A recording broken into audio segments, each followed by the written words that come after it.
fine.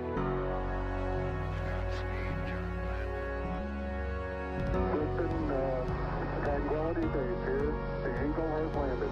Rocket Tranquility, we copy you on the ground. New possibilities are opening up for scientific cooperation between countries. 1-0. Liftoff. Americans return to space as Discovery clears the tower. Discovery, go and throttle up. Discovery, roger. Go for deploy. Everybody in the shuttle program, the crew is go for launch. Hothead, nice to be in orbit. We have followed in their footsteps to get us where we are today.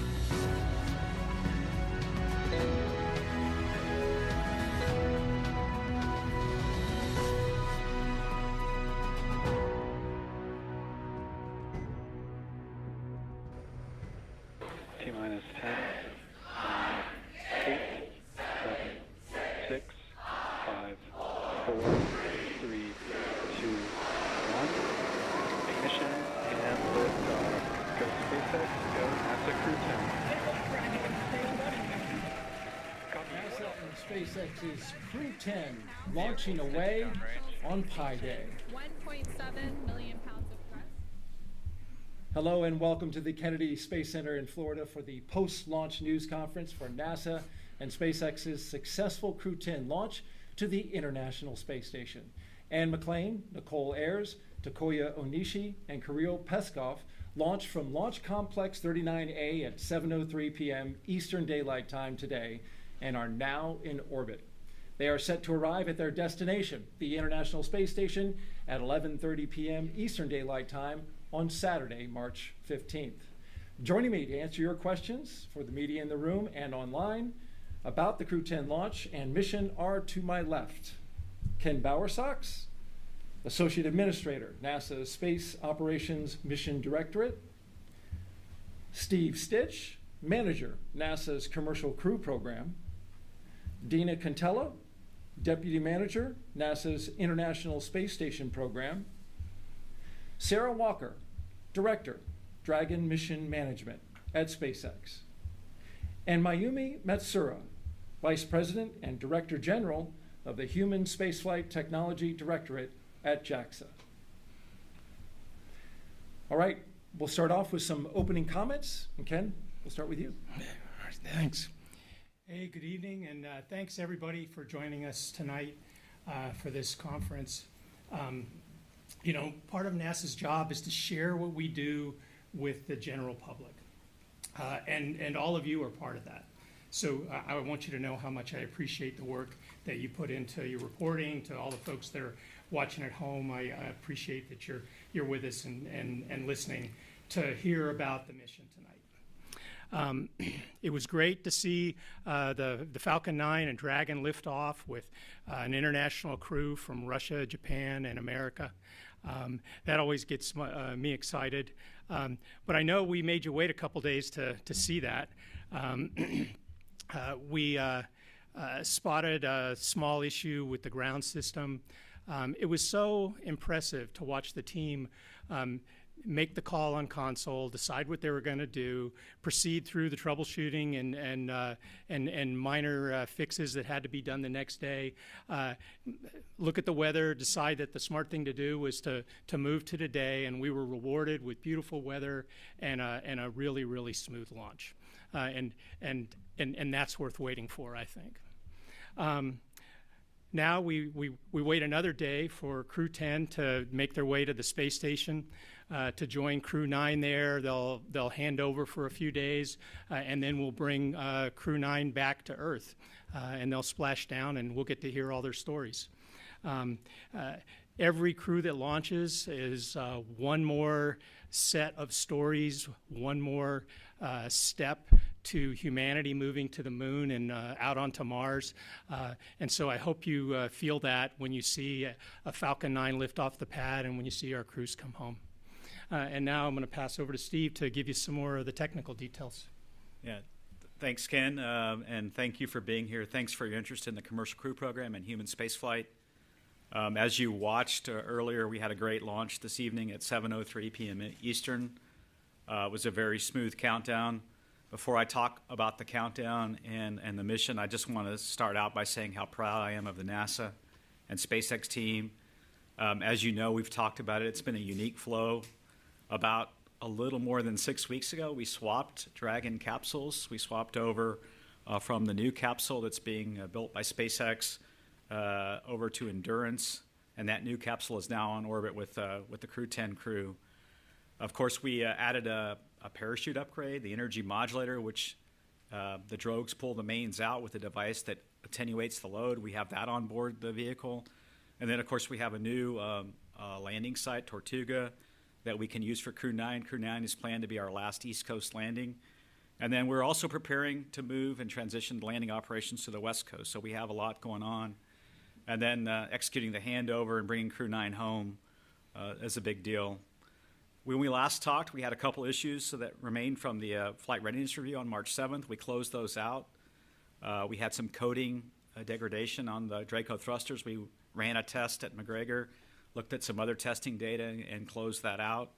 And then we also, SpaceX, we learned from every non-NASA Falcon 9 mission. They had a Starlink anomaly post-landing with an engine 8 combustion event post-landing, and we looked at the data from that, and we're able to clear that for flight. You know, this team is dedicated, resilient, and learns from every single flight, every single step, and I'm very proud of the team. Dragon Endurance is on orbit now, and it's very healthy, nominal spacecraft separation, nominal orbit insertion. The nose cone opened just fine. We tested out the forward bulkhead Dracos. Those are doing fine. All the Draco thrusters are firing well. We did a phase burn a little while ago around 7:56 Eastern, and that went well. Falcon 9 performed extremely well. You saw the booster land at landing zone 1, and the one thing, and Sarah will talk more about it, is that you saw a little piece of foam come off the second stage tank on the LOX tank. It's there for insulation. That was in the video. And so that was no issue for the flight, no recontact with Dragon at all. On Wednesday, we ended up scrubbing the launch, and the team did a great job with that scrub. It turned out on the hydraulic system, there's a series of clamps that have to release the Falcon 9 at liftoff, and they have to move out of the way so that the rocket can then clear the launch pad. We saw some signs of air in the system that in the past SpaceX has been able to bleed that air out of the system. If you've ever had squishy brakes in your car, it's the same thing where you have air in the system, and so you don't know the hydraulic system response. They tried to flush that air out of the system on launch day on Wednesday. We couldn't get comfortable that all the air was out of there, so we took the prudent course of action and we scrubbed that day. And then SpaceX went in and bled the air out of the system. In some points of the lines that go to the Falcon 9 Heavy side of the system, they were able to get all that air out and ran a bunch of checks overnight, last night and into today, and the system performed very well today. Really, the vehicle is doing well on orbit. Dragon, we're not really working any issues. We have about a 28.5-hour launch to dock profile, setting up to rendezvous at 11:30 p.m. tomorrow night. The crew will go off duty this evening about this time.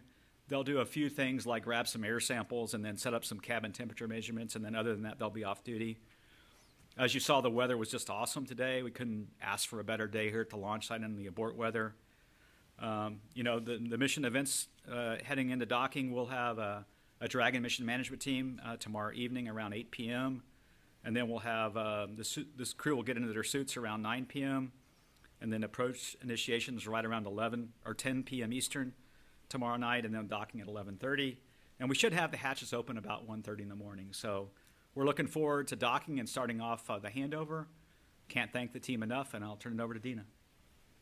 All right, thank you, Steve. And thank you all for being here. It was a spectacular launch. Really happy to have the crew on their way to the International Space Station, and looking forward to seeing their happy faces on board very soon.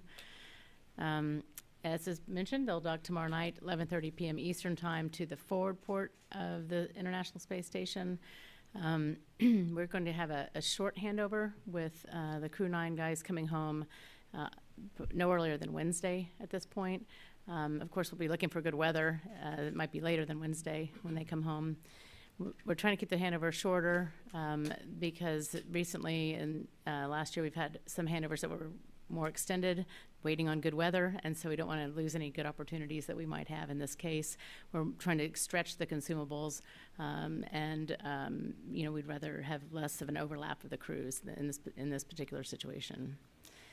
So after the Crew-9 guys get home, the Crew-10 and the Soyuz crew on board, they have a lot of work to do on this increment. I'll just hit some of the highlights of the upcoming items here in the next month or two. First off, we've got the Northrop Grumman 21 mission that's currently berthed to station, and we'll have the crew stuff that full of trash. They've been working on that, but we're going to make sure that they can get as much trash in there as possible. It's around the 21st or so of this month, but we're assessing that date maybe a little later at this point, and that will unberth it, release it, and it will re-enter and be disposed of. And then we have another crew exchange happening in the April timeframe. So on April 8th, we have a Soyuz launch. It's with Sergei Ryzhikov, Alexei Zubritsky, and Johnny Kim. They'll be taking off from the Baikonur Cosmodrome. Once they're on board, they'll be doing their handover. Coming home, we'll have Alexei Ovchinin, Ivan Bogner, and Don Pettit. And they'll come home on the 19th of April. Before Alexei Ovchinin leaves, he'll hand over the station command to Takuya Onishi, and so I'll have a JAXA commander on board at that point. On the heels of that crew exchange, we've got SpaceX 32. That's a cargo mission. That's really important for us. It's be carrying, in addition to all the science that it'll be carrying, it's carrying a lot of crew supplies. The Northrop Grumman 22 vehicle that's launching this summer, that launch date's under review, and so the Northrop Grumman guys have noticed that the shipping container was damaged. You may have heard that from Dana Weigel from the last conference. And so to be on the safe side, we've added some additional food to the SpaceX 32 mission just to make sure that we're stretching consumables as much as we can. But there's quite a bit of science that is going to be taking place on this increment, and I just want to give you a few examples. So on this mission on Crew-10, both launching up and coming down on Crew-9, we've got, as an example, an ESA, European Space Agency payload that's studying immune health. On Crew-10, launching on this flight, right now in flight, we have a water filtration experiment. And on the way down on Crew-9, we'll be bringing home some red romaine lettuce leaves that were harvested by the crew on board. So while the crew's there, we'll be doing combustion experiments. They'll be talking to thousands of students, and we're doing a series of tests, both physiological and psychological, that will help us on our trips to, on our lunar adventures and on a future trip to Mars. So we have a lot of science going on, and I think that some of you know that it's the 25th anniversary of continuous human presence coming up here in November. On board the International Space Station. But we live and breathe science every day on ISS, and every day researchers are learning something new, so even 25 years later. So with that plug, I'm going to hand it over to Sarah. Okay, thanks, Dina. Well, it has been an exciting week, as always, down here at Kennedy Space Center in Florida. And it's an honor to be here today, having just launched our Crew-10 mission to the International Space Station. This was our first launch to ISS so far this year, and when it docks tomorrow night, it'll be the 45th Dragon and the 14th with a crew on board to visit the orbiting lab. So this mission was particularly dynamic, as many of you were aware.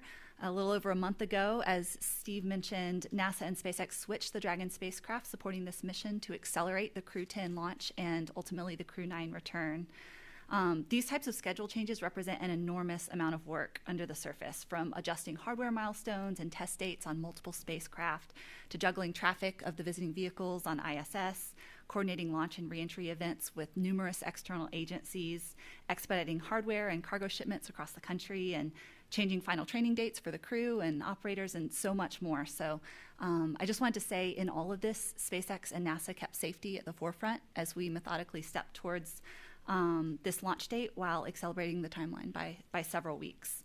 And then NASA also enabled this handover, as Dina was talking about, to be a few days shorter than typical, which further accelerates the Crew-9 return date coming up in just a few short days. So we had originally set up to launch on Wednesday, but during Wednesday night's attempt, we detected an indication in the data that there might be some trapped air, as Steve alluded to, in the groundside plumbing that leads to the hold-down clamps out at the pad. So we cycled the clamps themselves, open and closed several times throughout the count to make sure that the kinematic behavior was exactly as expected, but we couldn't figure out why the signature was still showing there might be some air there in the system. And so out of an abundance of caution, we stepped into scrubbing the launch for the day. On Thursday, the teams fed fluid through those lines to clear any potential trapped air.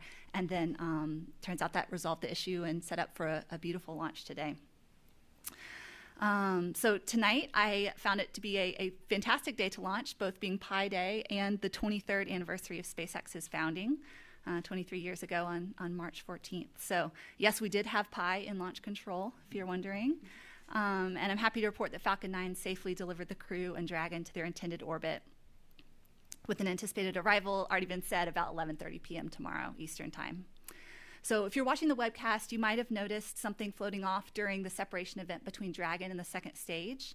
This is a piece of insulation foam from our Stage 2 LOX dome, and these insulation tiles are known to sometimes liberate during this separation event. It doesn't pose any issues for Dragon or Stage 2. It's made out of Zotec. It's a foam material that did its job on the way to orbit, and then it's okay if it liberates. After Crew-10 docks to ISS, the next big event for us will be bringing Crew-9 safely home to their families. We're excited to welcome Nick, Alex, Sunny, and Butch back after the time at the space station, and we're inspired by all the groundbreaking research that they completed during their increment. So undocking currently no earlier than Wednesday, March 19th, and as Dina mentioned, we will continue to look at the weather and find the best day to bring the crew home, hopefully next week. So Crew-9 will be the last Dragon mission to return to the East Coast before the recovery transition west that we've all been talking about. So Crew-9 will return to the Gulf at one of our 5 landing sites there, and then we'll have a few Dragon missions that land on the West Coast before Crew-10 comes home in July or August. So I want to say a huge thank you to our launch partners for your trust and collaboration on this launch. There are so many ways that these 2 missions were unique, but I think for me personally, the most powerful was being a more integrated part of the global mission of human spaceflight. So we see ISS as this beacon of international collaboration, and Crew-9 felt like a small part of that, where 2 companies got to work together to the greater goal of advancing human spaceflight missions and making humanity a spacefaring civilization. So that was an honor to be a part of. And just thank you for having me today. It's an honor to be a part of all this and all the research the crews aboard the space station conduct. Thank you. And Mayumi, thank you. Thank you, Sarah. Good evening, everybody. I am Mayumi Matsuura from JAXA. And first of all, on behalf of JAXA, I'd like to sincerely express our appreciation to NASA, SpaceX, and all international partners, and all those who are struggling for today's Crew-10 launch and the continuous ISS operation. And I am very happy to be here to share with you all today's success of Crew-10 launch. And it is a great pleasure, not only for me, but also for Japan, that Japanese astronauts boarded the Crew Dragon for 5th straight year since its debut flight in 2020. And I think this was brought by close cooperation cultivated between US and Japan for years through ISS program. And as for Takuya Onishi, this is the second ISS stay mission for him. And during the first stay, he said he realized the importance of working together with ground team. And then he had a strong desire to deepen his knowledge on flight control team work. And as a result, he became a flight director, and Japanese JAXA flight director, and its call sign is JFlight. And since then, he's been supporting the ISS and the GEM operation as JFlight, and then using his perspective as an astronaut. And in addition to that, as Dina mentioned, Takuya will support as ISS commander this time while he is on board. And as far as I know, an ISS commander from active flight director is not only the first in Japan, but also in the world. And many of you are probably not aware of this, so I'd like to highlight that point. And he will undoubtedly make good use his new knowledge he gained from J-Flight work to serve as an ISS commander. And I do believe he will show us a great teamwork that no one has ever seen before. And this time, a Crew-10 mission is definitely a symbol of solid international partnership. And I know the partnership, not just Crew-10, has been and will continue to be essential for our space activities. And human space activity, as you know, are expanding from ISS, Rio, to further spheres such like Moon and Mars. So today's success, based on our international partnership, is another step toward the further future space activities. And lastly, I am deeply honored to witness this historic moment with you all. And once again, congratulations on the successful launch today. Thank you. All right, thank you all for those opening comments. We will now take your questions, beginning with those in the room here at Kennedy. Please raise your hand, state your name and affiliation, and to whom you are asking the question. And we'll start with Marcia. NAP. Looking ahead to splashdown, if you undock Wednesday, when might that occur? And given that Butch and Sunny have been up for 9 months, are there any special precautions you're going to need to take to accommodate them, or extra medical tests to learn more about long-duration spaceflight? And what kind of celebrations are you planning after they've gone above and beyond for almost a year? I'll take the first part and see if Dina has anything to add. I think the undocking time we're looking at might be as early as 4 in the morning Eastern, 4 a.m. In terms of precautions, you know, they'll have the standard precautions that any crew has. They'll obviously have their suits that we've sent up and tried them on. They've got custom seats that are made to fit their body and their suits. And then, you know, every crew that comes back goes through a fluid loading protocol just to make sure when they get back that their body is conditioned properly. But they'll go through there's nothing beyond what we'll normally do. They've done training already on the Dragon spacecraft while they've been on orbit to get familiar with the differences in the suits and the umbilicals and the seats and all that. So they'll be ready to come home when we're ready. We'll watch the weather. You know, the weather's always a challenge. It's always windy over the water. We'll have to find the right opportunity. And then in terms of celebrations, I don't think we've thought that far ahead. Obviously, we're excited to get Crew-9 back, and I know Butch and Sunny are excited to come back. And then we'll celebrate, you know, when they're ready. It'll take a little time to get them back reconditioned, and then we'll do a proper celebration and see if Dina has anything to add. I'll just add a couple of things that undock if it's around 4 in the morning on Wednesday. The phasing will vary depending on where our landing site will be, and you know how long we'll be in transit essentially to that splashdown location. Sarah had mentioned that we'll be targeting only certain sites, the Gulf sites essentially in Florida, so we'll have fewer opportunities, but we haven't pinpointed the exact one that'll be available to us. I'll also just note that Butch and Sunny have been on orbit for a little over 280 days or something. We can get you that trivia, but there have been many crew members who've been on orbit longer than that, and so we don't see any need for any special precaution. Like any astronauts coming back, there's an acclimation period, and so that'll vary by crew member, and also it does vary by how long they've been on orbit sometimes. So, but I'm not aware of any special precautions or parties, although, of course, you never know. All right, let's go to the front row here on the left-hand side. Hi, I'm Faith Abube with ABC News.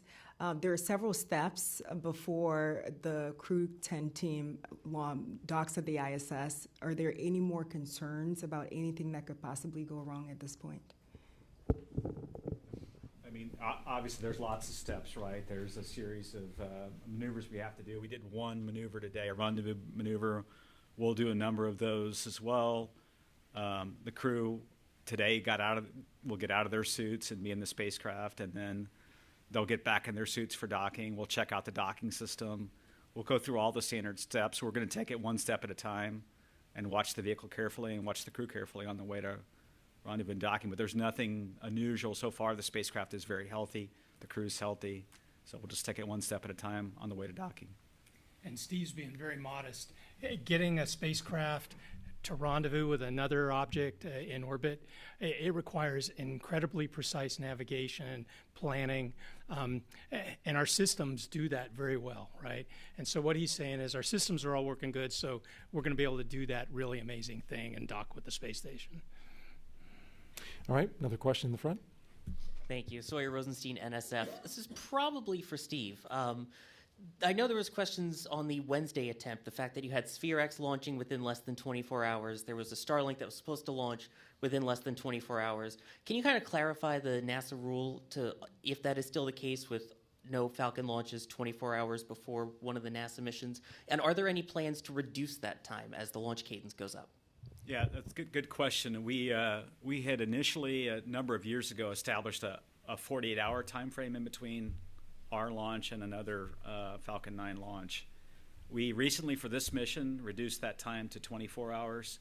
And then we looked at the timing of the specific missions. SphereX was about 21 hours, and we talked to our team and looked at the amount of work we needed to do to look at the vehicle, that Falcon 9 launch for SphereX. We also had a NASA team in place observing that launch, and so we adjusted the time to 21 hours. So we're constantly looking at those missions. What we feel like now is we learn from every single Falcon 9 flight, and so it's really an advantage, a safety advantage to us to have Falcon 9 fly, see if we can learn something from that flight, and if there's something off nominal, we can actually stand down and evaluate it. So we had the benefit before our flight of not only the SphereX launch, the NASA SMD launch, but also a Starlink launch as well that fell within that 21-hour period. All right, we are going to take a phone question, and we'll come back into the room and get you guys. Micah Maidenberg with the Wall Street Journal. Hey, good evening. For Steve and Sarah, did NASA and SpaceX accept more risk for the Crew-10 flight compared with earlier crew missions, given the changes that have been, you guys made in the run-up to this week? And if that's the case, could you kind of explain that and quantify it if possible? Thanks very much. I wouldn't say there are any additional risks taken. This is one of the benefits of having multiple spacecraft in different processing lanes at the same time. The vehicle that we switched to was pretty far along in its launch processing campaign for another mission that we're flying later in the spring, and so that was available. We did look at some of the nuanced differences between requirements of various contracts between the NASA contracts and others, and that drove some amount of work on this particular vehicle.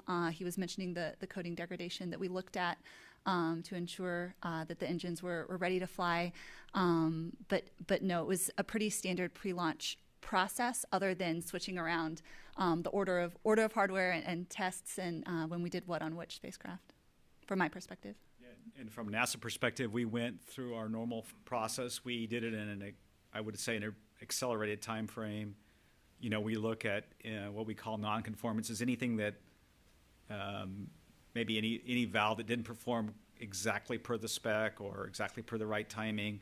We have certain witnesses that we do and inspection points that we go through as the Dragon spacecraft is built up. We missed a couple of those on the NASA side. We actually witnessed the heat shield installation, but we went and looked at all the build records. We have enough experience with the technicians for the heat shield assembly, and so we felt comfortable with that. Probably the one area that maybe was a little bit more risk, I would say, was the coating on these thrusters These thrusters had flown a few more times than we had in the past.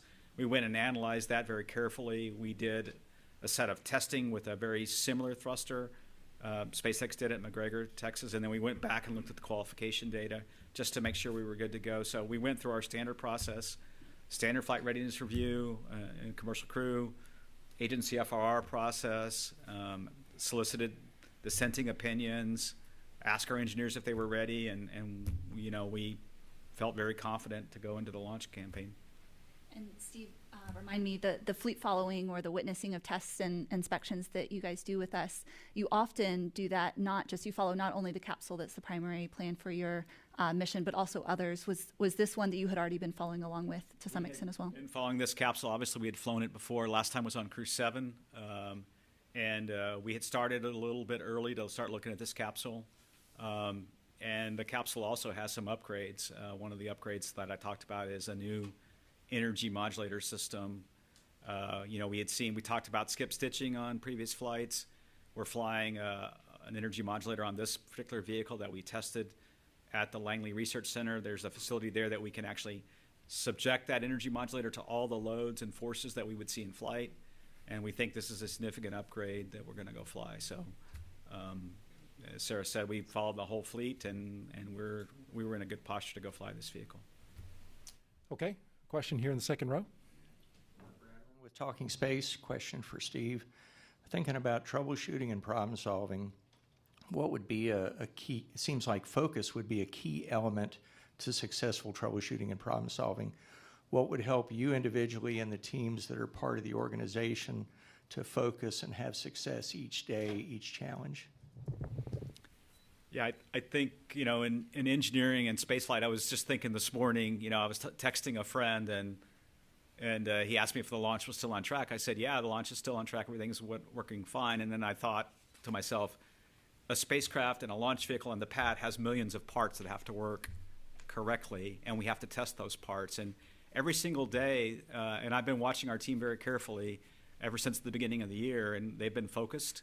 They've been going through the testing on the vehicle, been following along with the testing, doing independent analysis that NASA does. And so, we're very focused on this mission, Crew-10, and then we're also focused on the Crew-9 vehicle on orbit and making sure that vehicle is safe to bring the Crew-9 crew back as well. So it's really just attention to detail every single day, making sure that everybody does their job. It's a bit like a football team. Everybody has their job, whether you be an offensive lineman, a wide receiver, or tight end.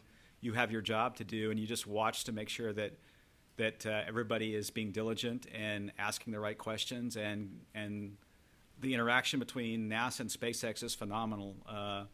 On the particular problem we had at the launch pad, the NASA team looked at the data and SpaceX team looked at the data. We weren't quite comfortable, had multiple meetings back and forth on the data. Just today with a NASA guide, one of our experts on the hydraulic system wanted to replot all the data one last time just to make sure we're ready to go fly, and he did that. And I talked to him before I went on console, and he was ready to go. So. All right, a question here in the front row. Yeah, Eliana Sheriff with Ellie in Space, and this question is for whoever can answer it. The current administration has made claims that the previous administration refused to bring home the Starliner astronauts despite an offer being made. Can you give us any clarity about this? I think the short answer is I can't give you a lot of clarity there because those discussions I wasn't part of. So I can't tell you if they did happen or didn't happen. All I can tell you is NASA is an incredible nonpartisan agency. We get support from whoever is in office. Our presidents always care a lot about what happens at NASA, and it's great to see that trend continue with our current president. He injects a lot of energy into our thought processes, and that's been helpful for us. All right, let's go to the back of the room. Bill Harwood. Hey, thanks. Bill Harwood, CBS News. For really anybody, this mission has taken on this whole thing with Crew-9 and getting Bush and Sonny home that I've never really seen with any other mission to this level. I don't know whether you call it hype or whether you call it, is it reasonable? What do you guys think about that? The fact that you're launching Crew-10, but you can't start a story about Crew-10 without putting Bush and Sonny in the lead. So, and which is fine with me. I'm not complaining about that. I'm just wondering what you guys think of that from a NASA perspective, the way this has taken on this life of its own. I can start and let Ken comment. I appreciate all the interest in the mission. I appreciate the interest in NASA, but for us, it's really about doing the job that we do every single flight to get the Crew-10 Dragon spacecraft, the Falcon 9 vehicle, ready to go fly, to fly the crew that we have on that spacecraft to the station, and then execute the handover. And it's the same thing with the spacecraft that's there. Just a few days ago, we inspected the thermal protection system, just like we would for any mission, to make sure that it's good to go return home with the external high-def cameras on the space station and also the robotic arm. So we try to just focus on what's important, and what's important is really making sure that we can safely return the crew and safely get the crew there, and I try to avoid with my team getting too much into the hype, and they are so focused and doing their job. I'm so proud of both the SpaceX and NASA team for doing their job in this situation that's, as you said, Bill, it's a little different than what we experienced in the past, and let's see if Ken has anything to add. I'll just say it's great to see how much people care about our astronauts. If it was me, I might use different words. I think people use words to describe things based on their point of view and their frame of reference. For me, if I was going to describe the crew, I would describe them as professional, devoted, committed, really outstanding astronauts. Okay, we're going to go to the phone line for our next question. Chris Davenport. Hey, thanks very much for doing this. And Sarah, thanks for mentioning that piece of insulation foam that came loose from the second stage. You said this has happened before and doesn't pose a problem, but the words loose insulation foam is just going to generate a certain response given, and I'm just wondering if this is something that SpaceX is going to look to try to fix and prevent from happening again, or if it's something that just happens and is unavoidable. Thank you. Yeah, so these foam tiles are mounted to our LOX dome, which gets very cold. The temperature changes drastically throughout the course of it successfully getting the vehicle into orbit. And so it's, I would say, expected that occasionally you'll see some liberate just because of the thermal environment that it's exposed to as it's doing its job to get to orbit. On our satellite missions, there's actually an adapter that covers these foam pieces that the satellite is mounted to, and so you don't see it as commonly then. But Dragon, which has a kind of open air trunk, you'll more commonly see these pieces coming out of stage 2. But this is a known risk that we carry in our system that we've analyzed and we've expected because we've seen it before. So. And I think the good thing about the foam, right, at Falcon 9 Dragon separation, as Sarah said, that foam is contained within the trunk. Dragon's moving away, so in terms of velocity that foam could make contact with anything, it's very low. It's a very lightweight piece, and so SpaceX has assessed that, and we know that's not a concern. I'm sure that's one of the things that SpaceX will go look at, and as they always do, to see if they can correct it over time. But in this time frame, it's not like some of the foam kind of scenarios we've had in other programs. All right, we will come back to the room after we take one more question on the phones from Joey Roulette with Reuters. Hey, thanks, Daryl. And thanks, guys, for doing this, and congrats on what sounds like a successful launch. And I just wanted to follow up on Micah's question, and Steve, just kind of get like a quantifiable response or some kind of number on what the probability of loss of crew for this flight was, or how different that might have been from past flights. I mean, I think, you said that this was a kind of an unusual pre-flight process this time around, and so I just, figured it'd be good to get a number on if there was any kind of numerical difference on the probability of loss of crew for this flight that you guys accepted. Thanks. Yeah, oh gosh, I don't have the lost crew number that we use from the design phase with me, but there would have been no change in that essentially for this flight. We wouldn't have assigned a new loss of crew risk for this flight based on our process. Again, I felt like we started looking at capsule 210 endurance late last year a little bit because we thought we might be in this situation. So we started looking at some of the nonconformances. We started looking at some of the data. I mean, the Dragon vehicles, if you just compare them, they are all virtually identical except for Capsule 206, the very first spacecraft. The prop system's a little different on that one. So in terms of, the safety risk for this vehicle, it really was unchanged from any other previous flight. So we didn't assign any new loss of crew number for the flight. Okay, so the front row here, Will has a question. Hi, Will Robinson-Smith with Spaceflight Now. Thank you all for your time this evening. Question to Steve and to Sarah. In the write-up after the launch readiness review, it was mentioned that the leak issue that was present in B-1086 when it landed and had the subsequent fire, that was cleared to move forward with this launch, but that root cause had not been found yet at that point. Has that been resolved now, and did this flight provide any additional data that might help clear that? Thanks. Do you want me to go for it? Or? Yeah, so we are still moving through our root cause of why the fire originated.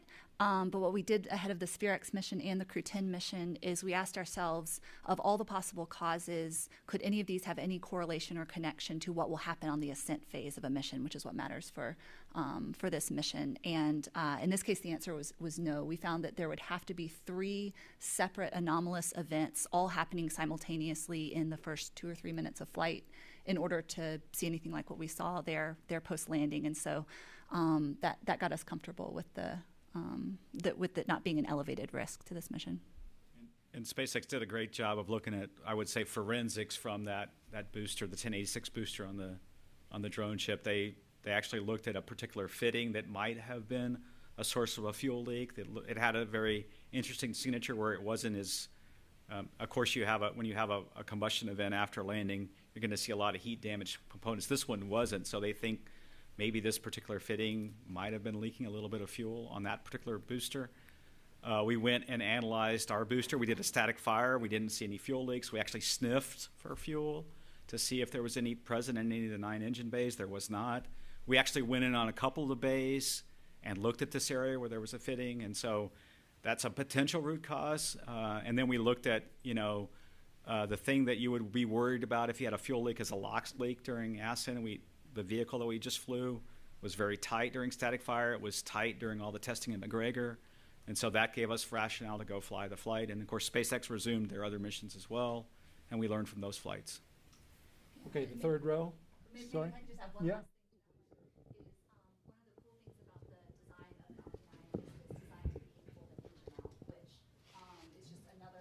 Important part of all of this if there were to be a fire to break out in one engine, for example. And we did actually see an engine out scenario, in the old days. I think it was CRS-1 or 2 to 10, 12 years ago. Right, but that rocket had an engine out. It has sufficient scaffolding to isolate the fire to that single engine bay.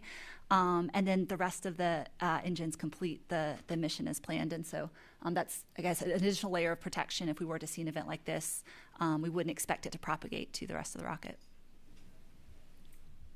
Saparo with NBC News. Thanks again for doing this. This is for whoever wants to answer this one. I'm sure you're still seeing this as I am. What do you say to people that are still calling Butch and Sunny stuck or stranded, quote unquote, and calling Crew-10 a, quote, rescue mission? You want to do that one, Steve? I mean, first principle in spaceflight, you always have a way for the crew to come home. And Butch and Sunny have had a way to come home all the way back to the crewed flight test mission. If you remember, their vehicle, if there would have been a contingency, they were going to come home in Starliner first. Then we transitioned to the Crew-8 vehicle and then the Crew-9 vehicle. So they've always had a way to come home. To me, we are embarking upon a handover with 2 crews, and Butch and Sunny happen to be part of the expedition now. They've been there for a number of months, almost 10 months now, and they've executed spacewalks and they've done science. And so, for me, it's a normal handover. Uniquely, this time we launched Butch and Sunny with a Starliner, and we're bringing them home on a Dragon. That's the only difference to me, and maybe Ken has something to add. Yeah, if you look at it mathematically, by percentage of the original planned mission, this is the largest percentage extension, right?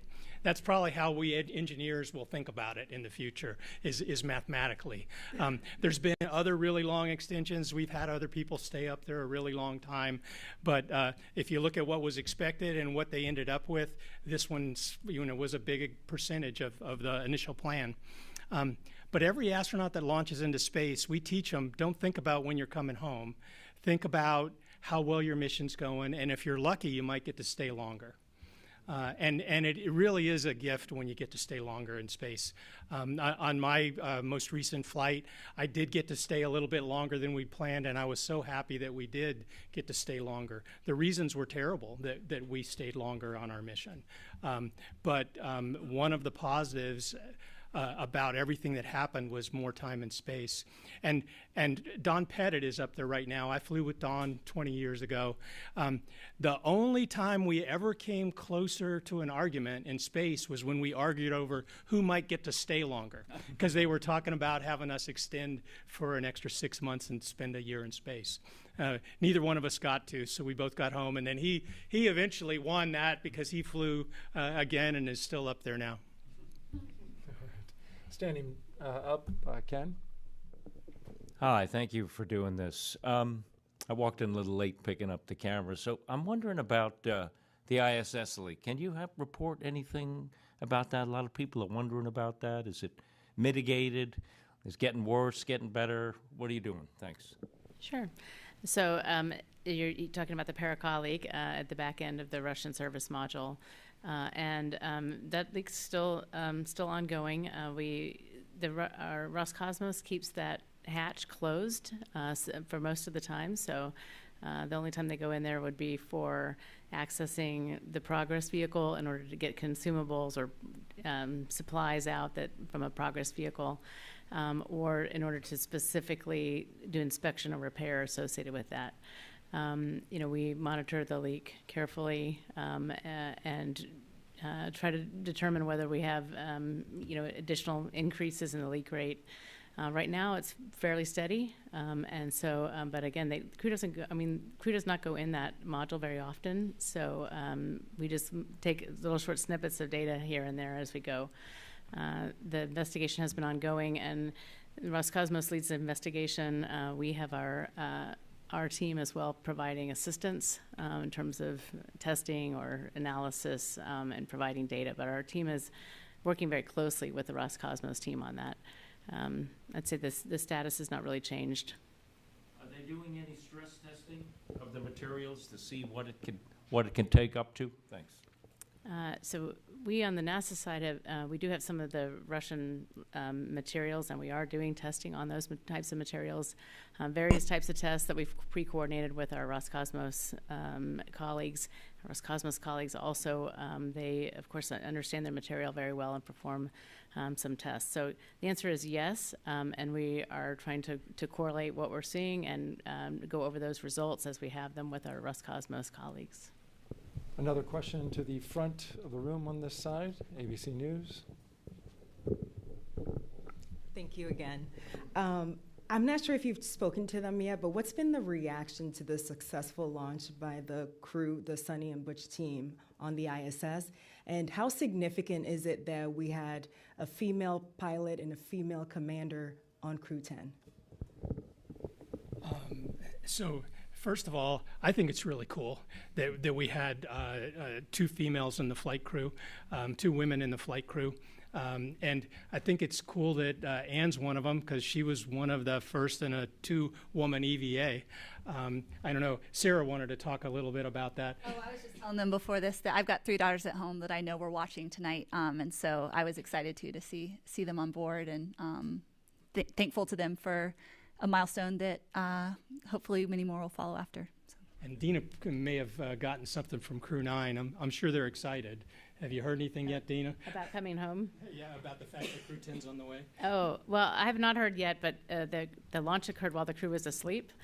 They might have gotten up and taken a peek. I'm not sure. So I've not really heard anything yet, but it's possible that they were just quietly watching. I suspect they're excited that there's new faces coming, right, and new people coming, and they know they're going to get to come home with see their families pretty soon. So. All right, the question there in the fourth row, gentleman back there. Hi, thank you so much. I'm Nick Valencia with CNN. This question is to dovetail off of an earlier question, but for you at SpaceX, Sarah. Ken may not have been part of the conversations for the initial offer from Elon Musk about bringing these astronauts home earlier, but I imagine as the director of Dragon that you might have been. I'd love to know what the specifics were of that offer, what was made, and to who was it made at the Biden administration in the White House. Yeah, so I wasn't in the conversation either. I'm grateful for the leaders in our nation in the spheres of politics and policy. My sphere is engineering. But what I do know from almost 15 years of working with this exact team with Commercial Crew and ISS is that NASA is always looking at multiple options, every option available for any operation that they may go do, and then many contingency options for when the unexpected inevitably happens. And so I got to see that in this case, and we certainly brought all the ideas we had to the specifics of the operation. And then we were just thankful to be a part of the path that was chosen. Yeah, SpaceX has been a great partner for us. Whenever we have something come up that's a little bit different on orbit, they help us figure out how to handle it, how to modify Dragon or come up with an extra way of dealing with our different contingencies. Okay, let's go to the other side of the room now. Yes, hi, I'm Bert Dick from the National Space Society. My question is for Dina and anyone else who might want to answer. It's always impressive to see the partnerships, the diversity, the collaborative efforts. We have NASA, JAXA, Roscosmos here. How do all those collaborations point to mission success and the objectives of the International Space Station? And also, I work with a lot of students, and for the others, what lessons can I share with students about the success and how this works? Well, I'll just give you my thoughts on this. You know, the intergovernmental agreement that was signed many years ago and led to the International Space Station. You know, somebody had to think of that and put it on paper, and then as people plowed into trying to actually assemble and build the space station, you can imagine that there was a lot of discussions about how it would be built and who would have what pieces of that. But over time, it's just slowly gotten to a point where on a daily basis, it'd be just like you and I having a conversation, and we do this with our JAXA colleagues and our European colleagues and our Russian colleagues on the ground on a daily basis to operate the station. On board, the crews are having dinner together from different nations. When you're all working together on a common problem, you don't really see, I'd say, any differences. You see each other a little bit more as working toward the same goal. So I just say same as on Earth, when people are aligned on a common goal, that's really helpful. The ISS really is kind of a shining example of what you can do on a huge scale internationally if you're all partnered together. So I'm not sure if I answered all the questions, but that's my thoughts on it. I thought Anne's words were really poignant when she got to orbit. I think that was in the webcast. Is that when Anne's first words down to the ground team were poignant about collaboration as well? They were. Yes, they were. Mm-hmm. All right, the gentleman in the second row has been patiently waiting. Hi, thanks for being here. Nick Gibson with the Spokesman Review. I'm curious what the last few days were like for the members of Crew-10 following the delay Wednesday. Is there anything you do to help keep them prepared for the mission, and how do they pass the time? I would say from my perspective, when we called the scrub on Wednesday, they understood, they know what it's like, that when you get in the Dragon, you get in the launch vehicle, there's a chance that you're not going to go that day. They got out. They were very professional, very complimentary. We did a debrief with them after that operation just to make sure there was nothing that we could do better the next time. That went really well. And then they followed kind of the issues and what's happening, maybe spend a little time with each other and maybe study their procedures a little bit more. And then when it's time to go on launch day, you could tell Anne and the crew were ready again. So, and Ken, you've probably been there before. I don't know if you have anything to add. I've launched on time before. It was rare, but we did launch on time even back in the space shuttle era. And then had missions where we scrubbed lots of times, scrubbed 6 times. And after a while it gets old, but the first one's kind of nice because you get a chance to rest a little bit. Usually people are tired building up to the launch, and you can catch up with all the notes that you didn't write down, spend a little extra time with your family. So generally that first scrub is kind of nice, but I don't know, you'll have to ask the Crew-10 crew when they come back what they really thought about it. Jessica Meir had reported out on our broadcast that she's friends with Anne McClain. She said they went to the astronaut beach house. So several members spent the day there with some of their family members. So thank you for that question. We'll take another one here on the first row. Thank you, appreciate that. Sawyer again with the NSF. This is probably for Sarah. So Crew Dragon Endurance, I know, had to swap out for the new capsule that wasn't ready, but from my understanding, this capsule kind of bounced around again from Crew 9 to Fram 2 to Axiom 4, now to Crew 10. Can you kind of explain why that was and what the SpaceX process is for determining what capsule for what mission? I think some of those might not have been. I'm trying to remember the history now. I know that, let's see, we had a new capsule originally in preparation. It's now probably going to fly the Axiom mission that's coming up in May. You know, we have 4 or 5 lanes of processing where we get to swap in capsules at different phases of their flow, and we usually have multiple in parallel or some awaiting certain processing steps depending on what their launch date is. And so it's relatively straightforward for us to switch what we're doing in what lane or move capsules around. And we've kept, as I think Steve already mentioned, we've kept our capsules so similar that makes that a lot easier to do. Whenever we roll in changes or upgrades to one capsule, we retrofit all the other capsules with those same changes. And so there's no capsule that's getting behind another capsule where we'd have a lot of work to do if we were to do a swap. We just have a fleet of 5 spacecraft, 5 crew spacecraft and 3 cargo spacecraft that could fly any mission that they need to. So. Okay, time is almost up. Sorry, Steve. I was going to say I'd have to go back and look. I think at one point the new capsule was you're testing my memory, but I think at one point we were going to fly it on Crew 9 maybe, and then we moved off of that new capsule off of Crew 9. But I would say that building a new capsule, it takes a lot of hard work and dedication, and building some new components up. You know, we had built the first 4 capsules kind of in fairly rapid succession over a couple of year period, 206, 207, and then 210 and 212. And then now this one's a little lagging behind, so sometimes it takes a little longer when you got a vehicle that's lagging behind. But the thing I would most compliment our team and SpaceX on is the adaptability. When we looked at the manifest and saw that, hey, we'd really like to fly this mission in March ahead of the Soyuz handover, and we looked at Capsule 210, and our team started looking at it to see if we could go really get all the data reviewed. We pivoted together very quickly, and that is the beauty of having multiple capsules ready at multiple times for multiple missions. And we, NASA, appreciate that, and we took advantage of that. So, Okay, our time is almost up. We'll take another question from NBC News in the back. Gina, this might be a question for you. 2 quick ones. First, you mentioned that 4 a.m. Wednesday might be the earliest opportunity for Crew 9 undocking. So is there a world where they would have splashdown? I know we don't know exactly where they're targeting, but would that potentially be the same day? What would be the soonest possible? And then the other question I had is, we know Elon Musk talked about the possibility of deorbiting the ISS as soon as 2027. I'm curious what your thoughts are, if that's possible. To take the first question is, I think it is possible we could splash on the same day. Certainly, very, very possible. Again, it just depends on the transit time associated with where the orbit lines up, and then the splashdown opportunity that we select on the Gulf Coast. And then I'll just caution you, though, that it could be difficult to find good weather on the very first day. So if you were even trying to pinpoint the day, I'm not sure we've really done that yet. So that would be the no earlier than day. And then in terms of ISS, we are following our policy for the current administration has us deorbiting in 2030, and that's where our international partners have agreed to. We have Roscosmos, who's agreed to go to 2028, and they're working on, we're working with everyone on the deorbit process, more working in that general direction. So that's where we are with that.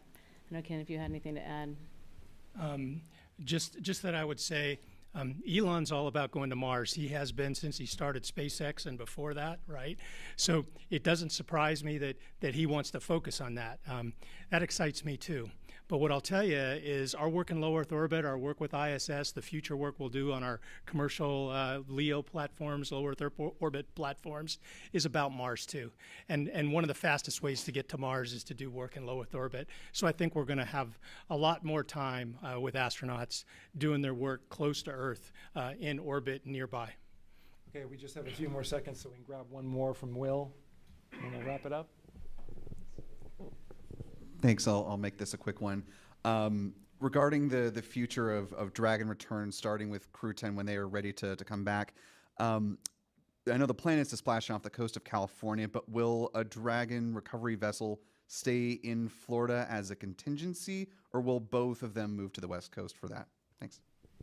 So we only need one vessel on the West Coast for the specific setup over here. We have 3 landing sites. They're all very close together. There's no need for with the panhandle of Florida, you kind of needed 2 to take advantage of the entire Florida coast within a certain distance that you could helicopter the crew and cargo to their final destinations. We don't need that over on the West Coast. We've actually already moved a vessel, Shannon, over to the West Coast, and it's undergoing final preparations for